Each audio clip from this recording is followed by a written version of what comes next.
welcome back. It's our second episode of Articulated Points. I'm Patrick, and with me as always is Phillip. Hey, everybody. Okay, we really want to thank everybody who sent all the wonderful comments. It really meant a lot to us.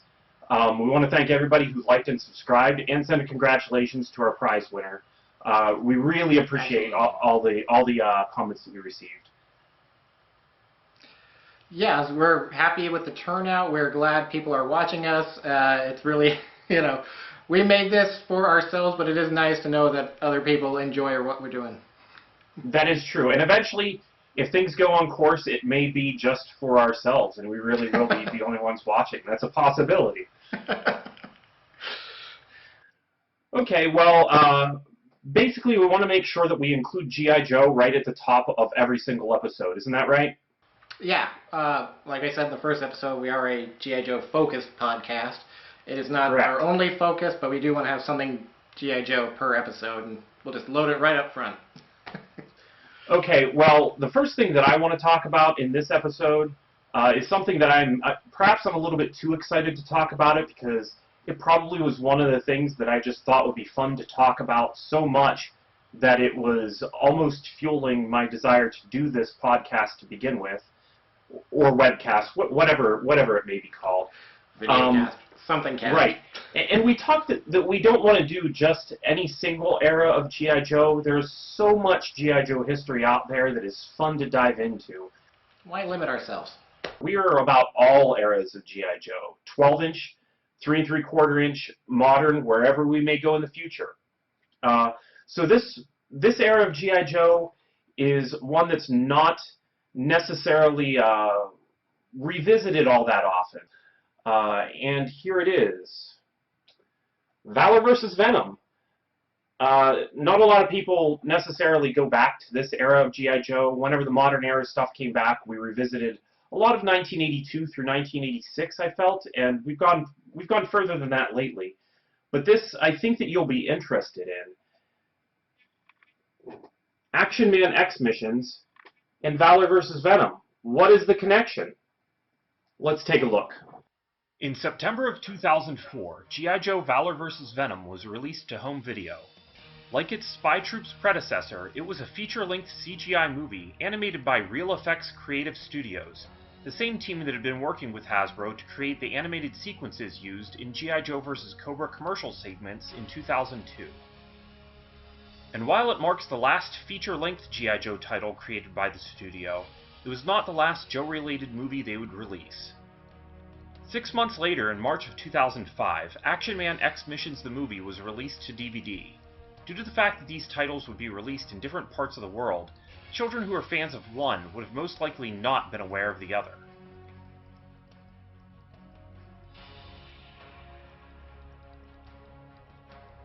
Not only were production assets recycled for X Missions, but also 1/3 of the Action Man voice cast, including Scott McNeil and Brian Dobson, were previously featured in Valor vs. Venom. Both movies also share the same director, Dale Carmen. It is worth noting that Carmen was a co-founder of Real Effects, and while he was directing both movies, he was also serving as the company's executive creative director. Although several characters may seem to have crossed over from G.I. Joe to Action Man, this is not always the case, as several digital assets were reused, including character models. There are the very obvious DISD commandos that were recolored from Beachhead. Then there is the less obvious reuse of Shipwreck as Sir Arthur Strong due to a few changes. Other recycled models include Scarlet into Rebel, Venomous Maximus into Tyrannotox,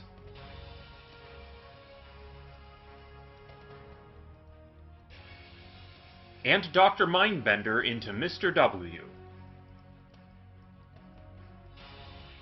Additionally, No-Face seems to have a disguise based on the Destro character model, as well as a disguise that is borrowed from the Baroness.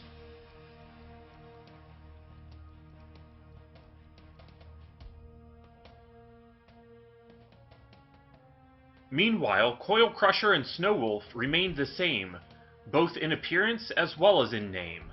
This is Cobra Command. This is Dr. X calling Unit Absolute Zero. Send out my snow wolves.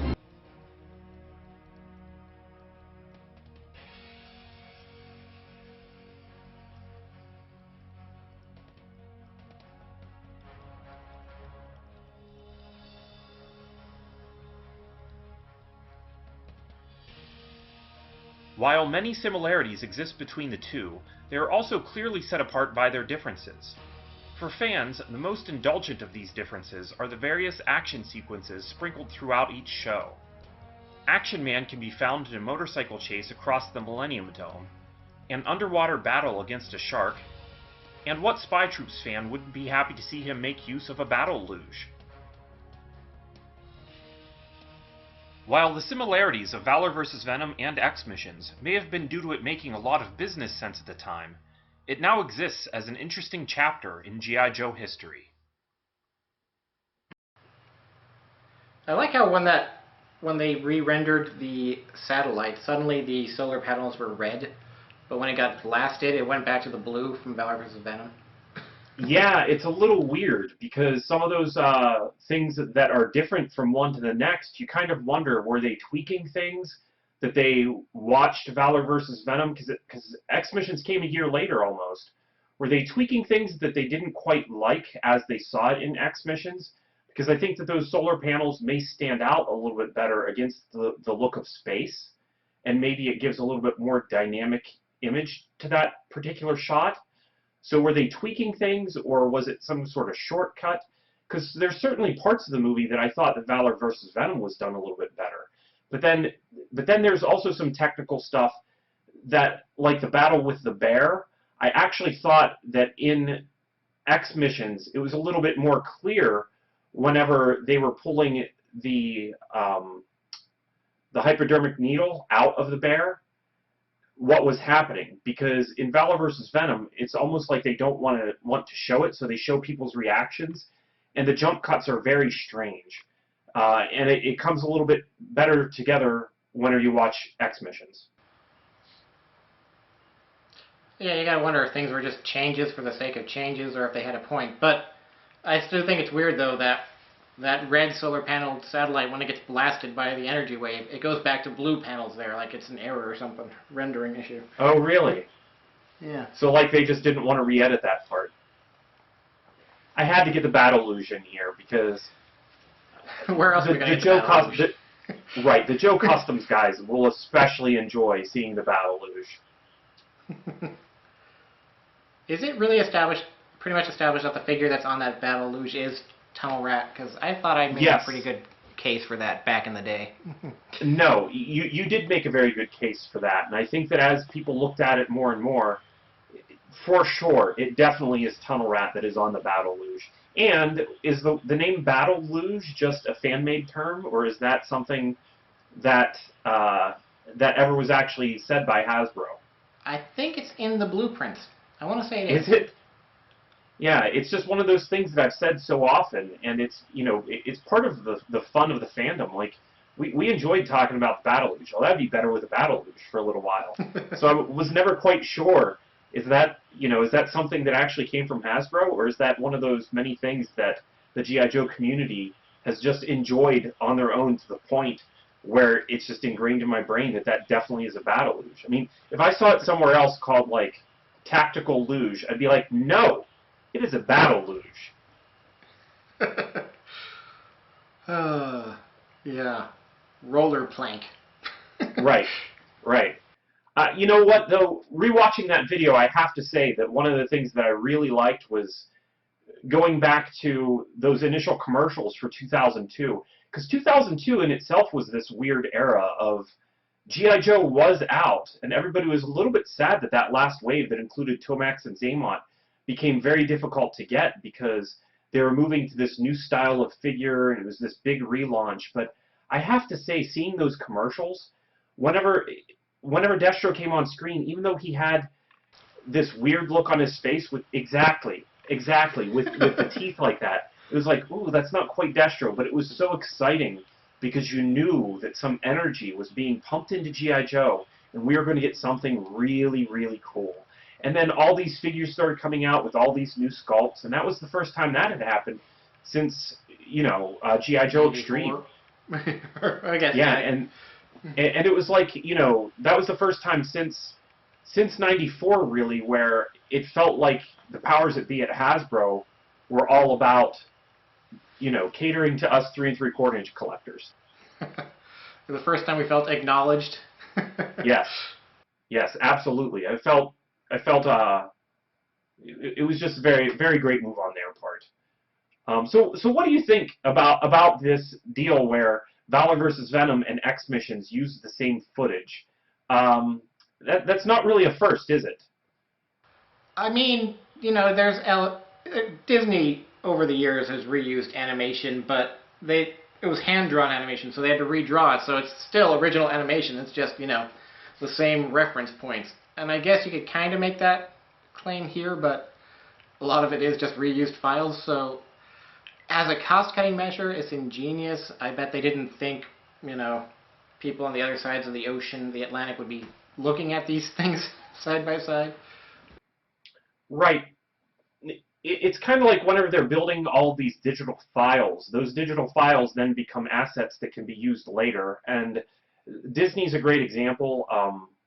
Pixar, it becomes not a thing of it being necessarily just cost-effective to reuse digital assets, but it also becomes an Easter egg. It's something fun to look for. I love looking for that ball from Pixar or the Pizza Planet truck. Those are things that are just great.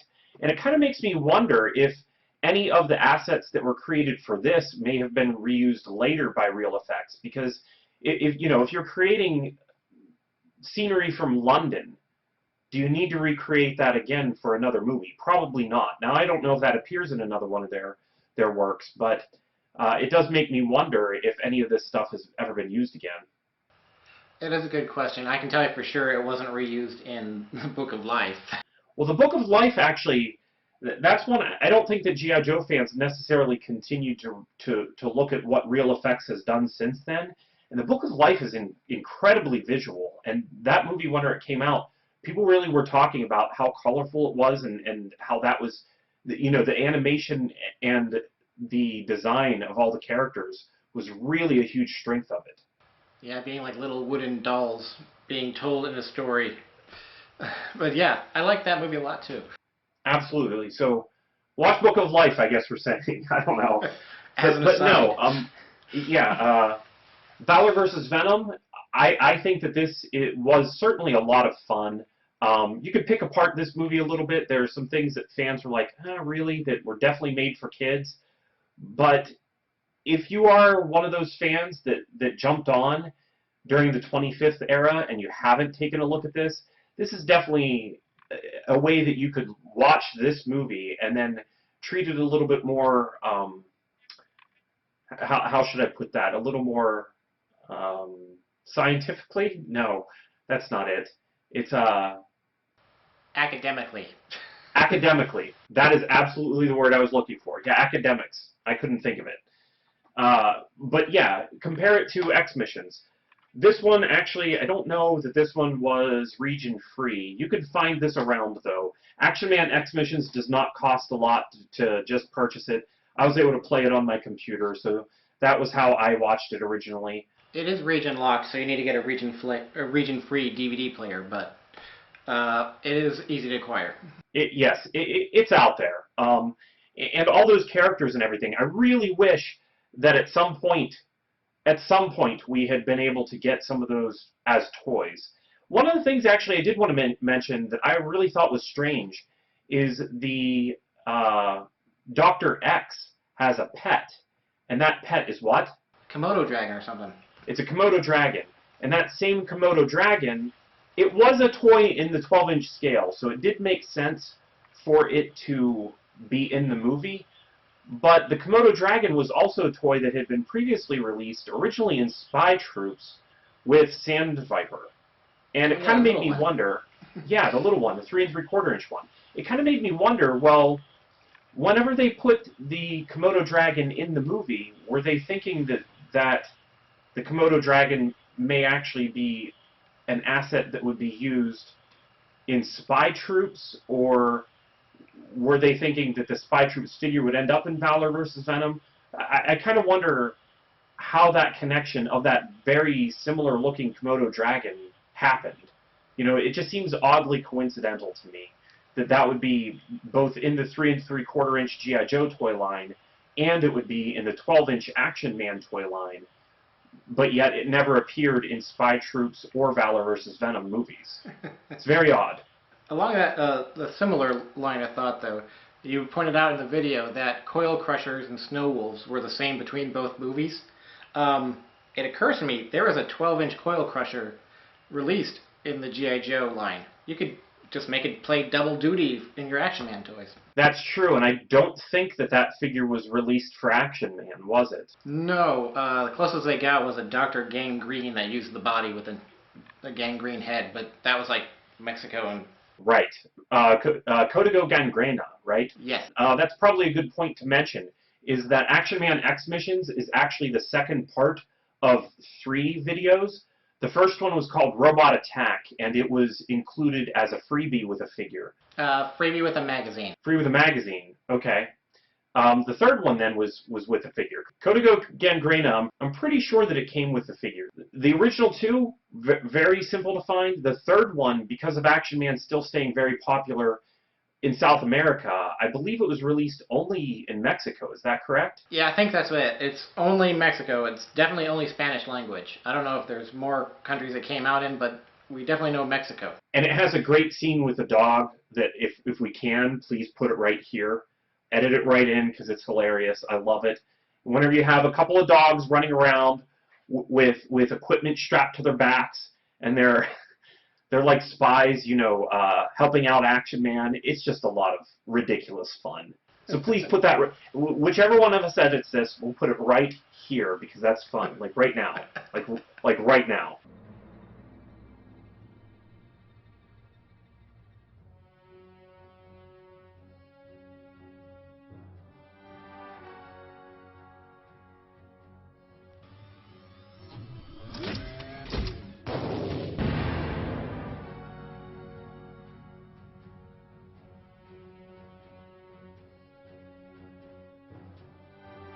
Okay, there it was. That was awesome.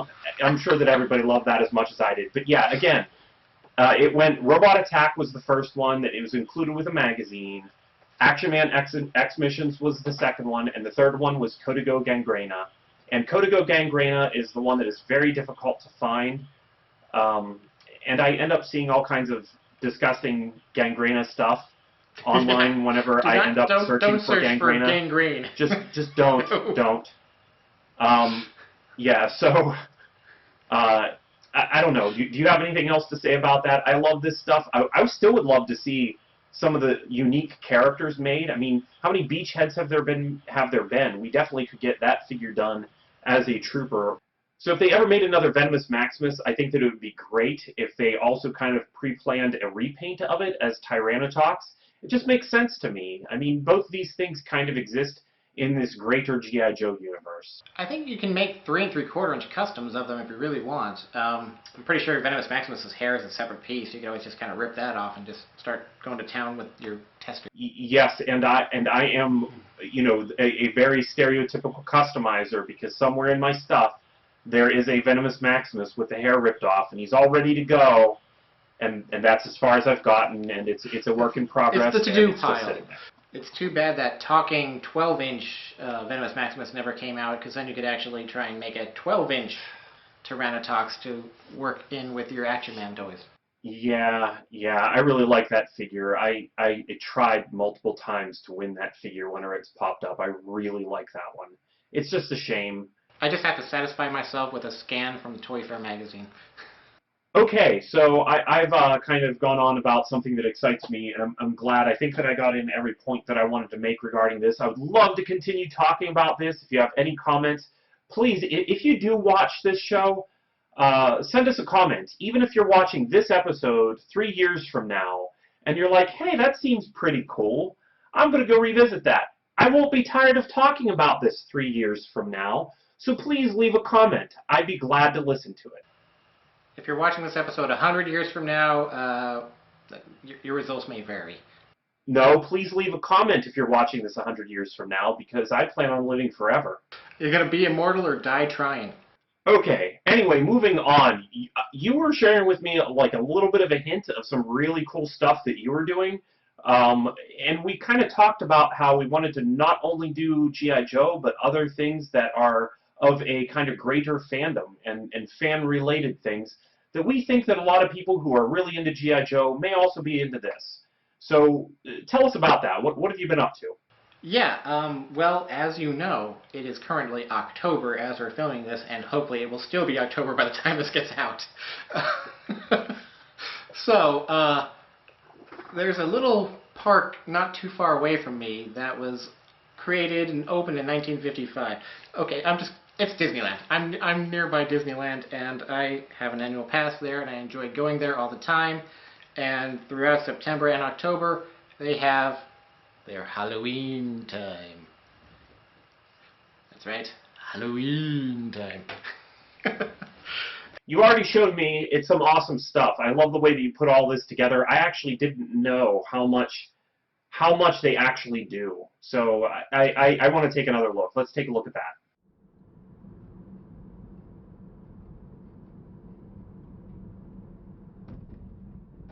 Hey everybody, I'm here at Disneyland Resort, and it's almost October, so it's time for Halloween. I just thought it'd be fun to show everybody how Disneyland does this holiday. I'm all decked out today. I got my Disneyland shirts for the Haunted Mansion, got a Disneyland hat, and I even have my Disneyland backpack. So yeah, we're going all out here. We're going to start by going through downtown Disney and then head into the parks.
So for those of you familiar with Disney World and how large and spread out it is, this might come as a bit of a shock. Behind me is downtown Disney, we just came from there.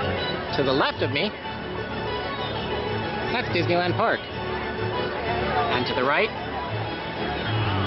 California Adventure. We're literally steps away from both theme parks, and that makes it very easy for me to show you this video. With Halloween time in full effect, we'll start over at Disneyland Park with the Main Street Pumpkin Festival.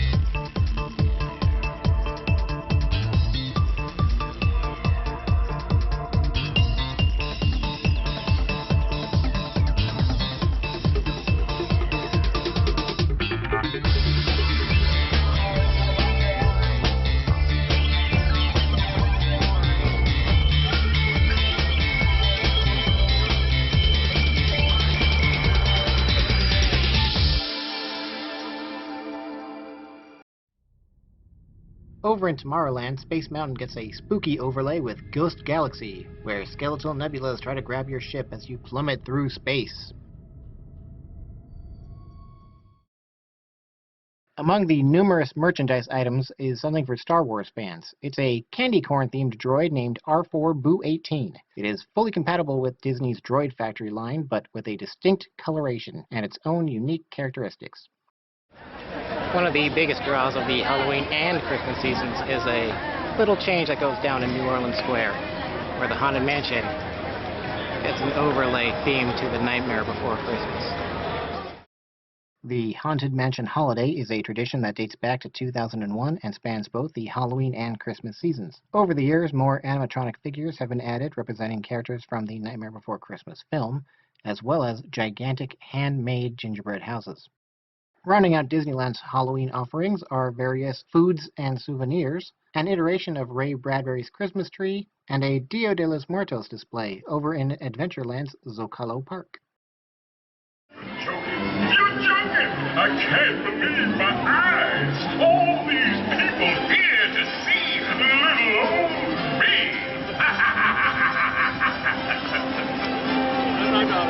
Oogie Boogie sort of welcomes people into Disney California Adventure.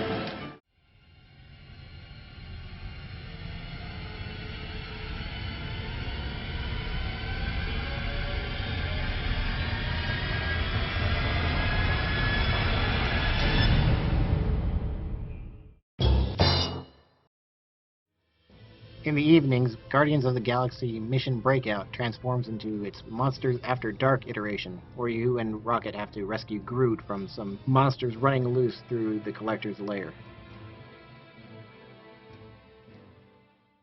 Now, one of the best themed lands in Halloweentime is Cars Land, where the city of Radiator Springs goes all out for Halloween.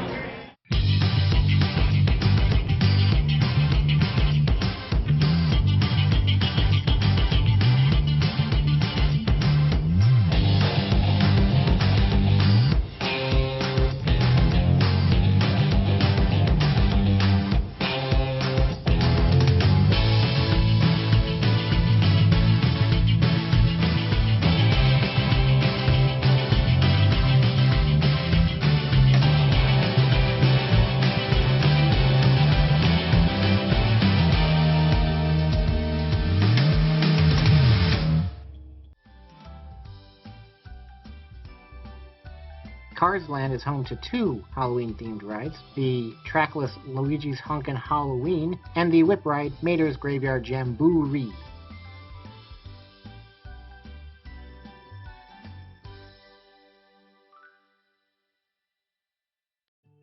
Over at the Plaza de la Familia, California Adventure celebrates the Dia de los Muertos as seen in the movie Coco. This includes some children's activities, as well as the musical celebration of Coco, featuring a very cool Miguel puppet.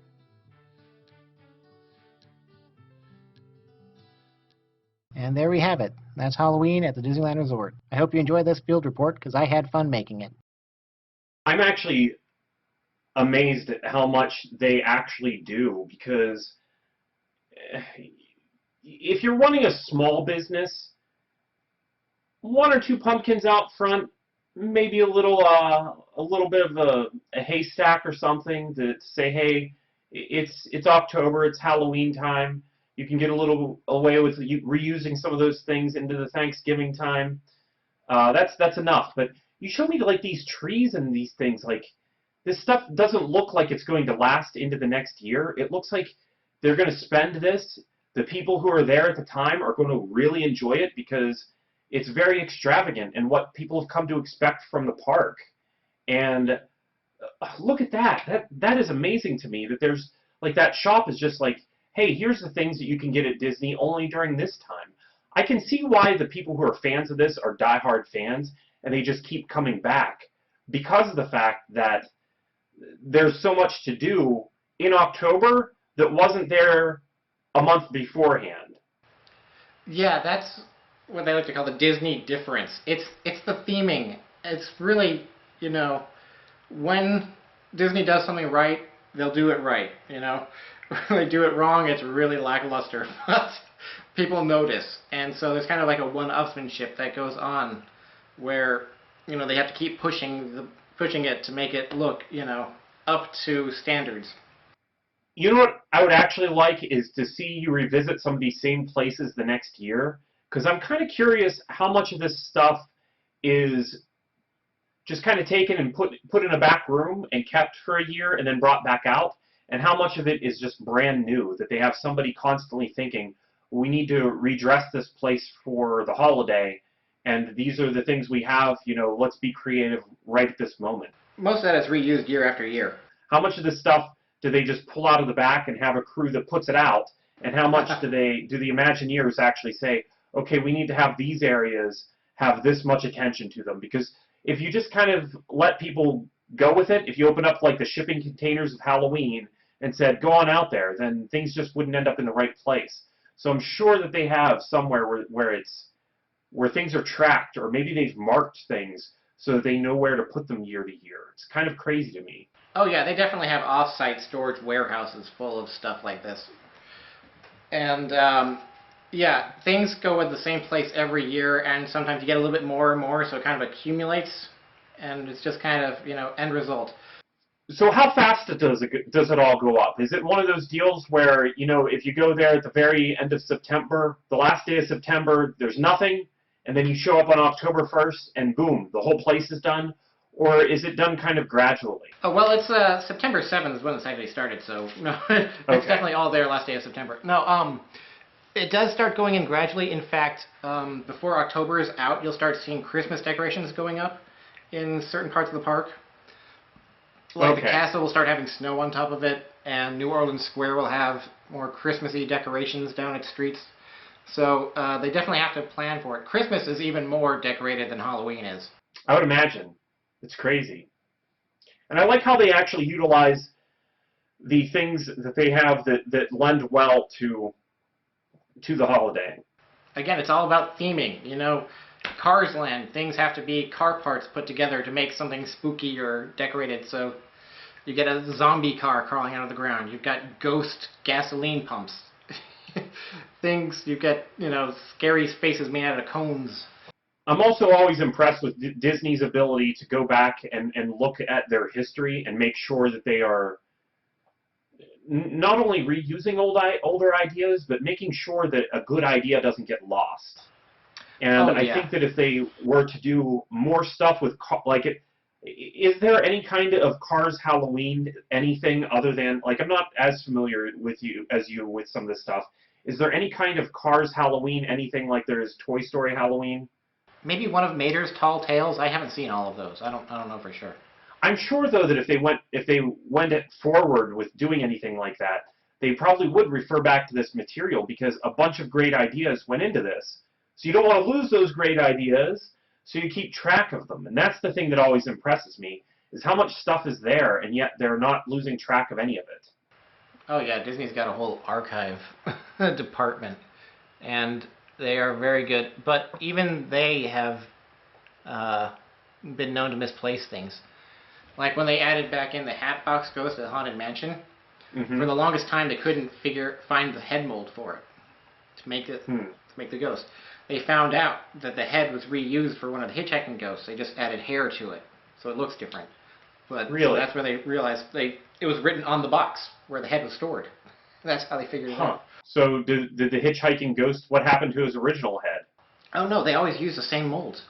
It's just you change the facial hair, you change the hair on the head, you change hats and clothing, and it looks like a different character because you're not being able to study the details just right.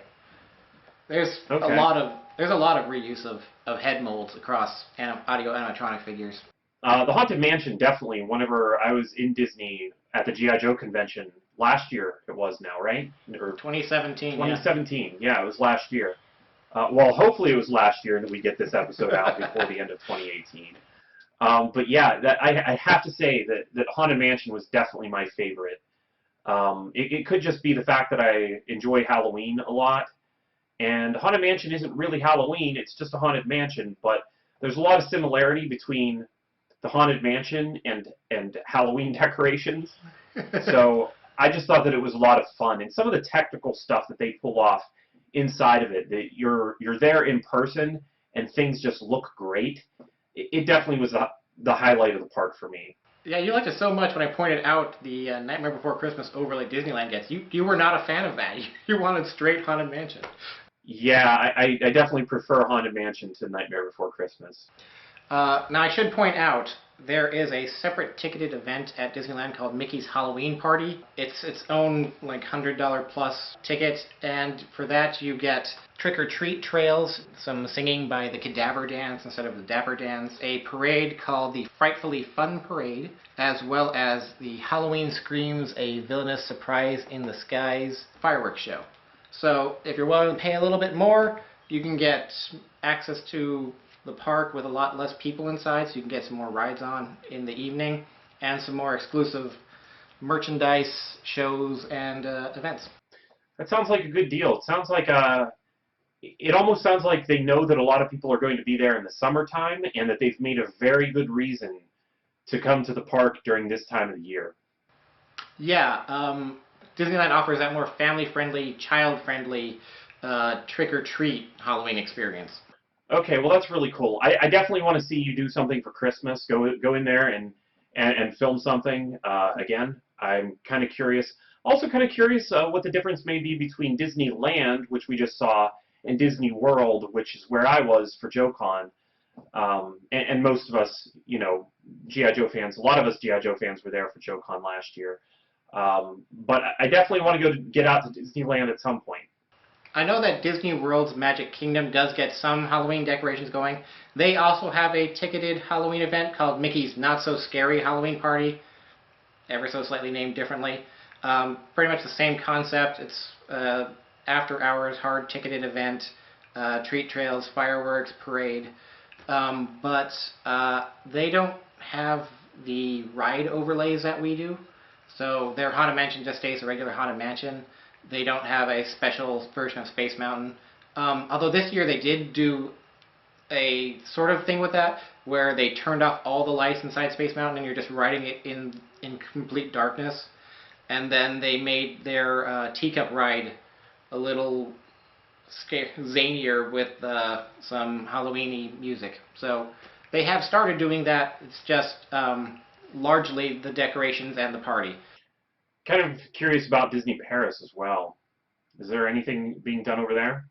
I haven't checked in a while, but I do know they had done Halloween decorations.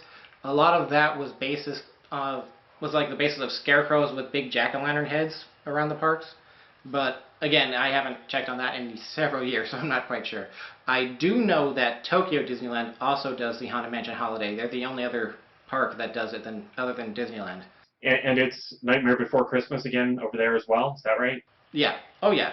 When they overlay that, they actually change the music in there. Not only what you're seeing, but also the music. For the Disneyland ride-through, you can check my personal channel. I've got a ride-through of the video itself. You can go through the Haunted Mansion Holiday and see about as well as my camera can capture it, but try to make a decent shot of what's going on there so you can see how different it looks. Thanks for actually going out there and taking a look at all that. I know that I don't really have the time to make it to every Disney park at all times or to have made it over there myself. I never would have seen that had you not taken the time to show us, so I appreciate that. Thank you. And that's the whole point. I want to be able to show stuff like this to people who can't make it out to the parks, who aren't as fortunate as I to be able to live within commuting distance to Disneyland. Okay. Well, I believe last time I talked about these from Boss Fight Studio, because I think you may remember me mentioning that this isn't Tang. Did I say that last time?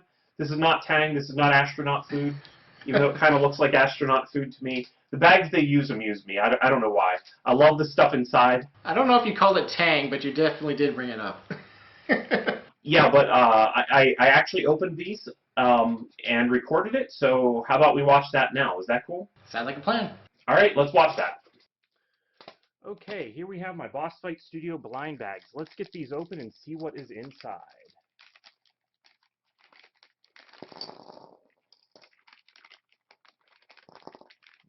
Oh, still more. Okay, looks like we have the Cursed Spartan Shield. These I always love because you don't necessarily get them in other things. It's some spare heads that are in various colors that you may not actually get in another set.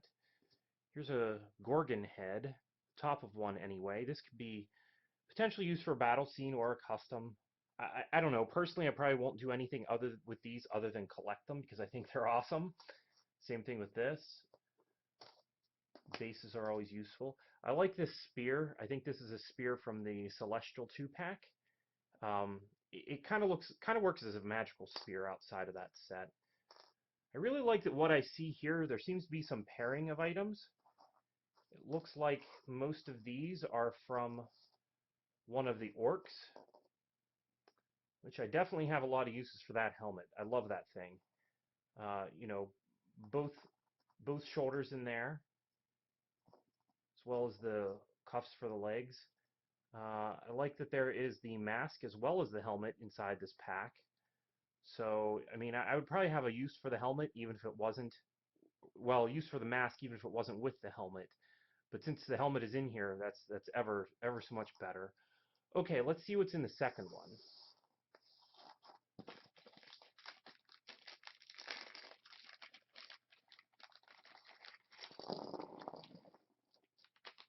Okay. Definitely some more orc stuff, and I'm not complaining. Another one of these, maybe I can have somebody dual wield them. That sword's actually not the same that was in the first pack. Not sure who these came with. They've come with a lot of different figures. Probably one of the Spartans. Again, these are awesome to get there. Let's see, did I get a mask this time? I did. Is it the same mask? No, actually it is a different one than in the other pack. So that's nice. A couple more of these heads. That's a different one than over there. I think this is the same clear head. Not complaining. Let's see what shield this is. Okay. I think that was one of the later shields that came out. Maybe that was one of the ones that came with, was it the skeleton? I think it is. I think that's the one from the skeleton. So that could be cool to put with another figure. One of the things I love about these packs is that you're getting all kinds of pieces that are painted, which is well, you don't always get them, but in this situation you can get them, and I did. These, yes, the handles on those are actually painted. And since these do have painted parts in them, it kind of makes for a quick custom out of one of the Boss Fight Studios blanks. I'm certain that I could toss these on a figure with one of the spare heads in another set and almost have an instant custom. It'd be great. I'm definitely going to pull out any of these blind bags that I've gotten and do that whenever I decide to put some of these blind bags on display. That actually looks a little bit different than this one. It is. Those are not the same. That is awesome. Yeah, I love this stuff. And that's, I don't know if that's the same as that either. No, it's not. Looks like I may have gotten, I'm going to guess maybe the red orc and the green orc. I don't know, but there we have it. Boss Fight Studio, definitely if you get the chance to see these on the site whenever they're available, they sell quickly because it's always fun to have extra goodies from their stuff because all of it is great. All right. The one thing that I will say that is really cool about these blind bags is whenever you're getting them, you aren't just getting the sheath or just getting the sword. If two parts kind of make sense to go together, it seems like they tried to keep those parts together because it would stink if you got like one shoulder pad in this blind bag and then somebody else over there got the other shoulder pad. No, both shoulder pads are kind of kept together, and that's not guaranteed whenever you're buying these sets, but that's how they kind of tend to be. And that's the thing that I appreciate about this, because whenever you're building these figures together after you've purchased the blind bags, they just kind of mesh. That's what I would want it to be too. Like if I were to get one of the tennis shoe options, but not the other, even as a customizer, there's not a whole lot you can do with that. Right, exactly. So I think that they kept that in mind. It's pretty clear that they did, because this isn't the only two blind bags I've gotten from them. And that's kind of how it's been in the past. You're not getting a guarantee of anything. It's not like they said, oh, you'll get this many heads and this much armor and this much. No, this is just the pieces that they kind of have around, and they thought that they would put these together and that you'd probably like them. And it's a great deal for what you're getting. And they've matched things up to the point where I actually am going to be able to take these pieces and buy one of their blanks and put them on there, and it's going to look like a very unique figure. It is a sizable amount of accessories. It's not like they're skimping on what you're getting. It seems like there's a lot of those spears that are in there too, the celestial spears in these blind bags, but that's a good thing because it's actually a really cool one. Because it can kind of look like it's a magical spear, and I don't necessarily think that for what that is, that it will be something that is only able to stick to one series of boss fight stuff. I definitely could see some of the characters in the sci-fi section using that same spear, not like it's a lightsaber, but not, not unlike that, as some sort of energy weapon for sure. An energy staff. There's a lot of, swords and sorcery kind of fantasy going on, and things borrowed from that. So by the time that we get to the science fiction stuff, there will be that backlog of pieces and parts that you can kind of pull forward yourself and put on a figure and make something look kind of like a blend of them. And the same thing goes for the aquatic stuff they're going to be doing. Certainly a lot of that is going to be reusable. I love the fact they got to the skeleton so fast, because the skeleton belongs in every series in some form or another. Yeah, I'm loving the skeleton I have. For a while there, every time I saw a pink skeleton that somebody was selling, I was like, man, that was like the bonus for the Kickstarter. I have to have that. And now you can kind of get those, but if you've missed it and you didn't really notice that it's out there, you probably should get yourself one of those quickly, because it's a pink skeleton, and at first you're like, why do you need a pink skeleton? And then you start putting accessories on it, and it looks awesome. That's why you need a pink skeleton. Because we said so. Yeah, and it's Halloween. If you haven't bought a skeleton by now, right now, actually, Boss Fight's having a deal where any order, I believe, over $100 gets you a black skeleton on bossfightshop.com. Did I just plug them? I think I did. I just really love the Boss Fight stuff.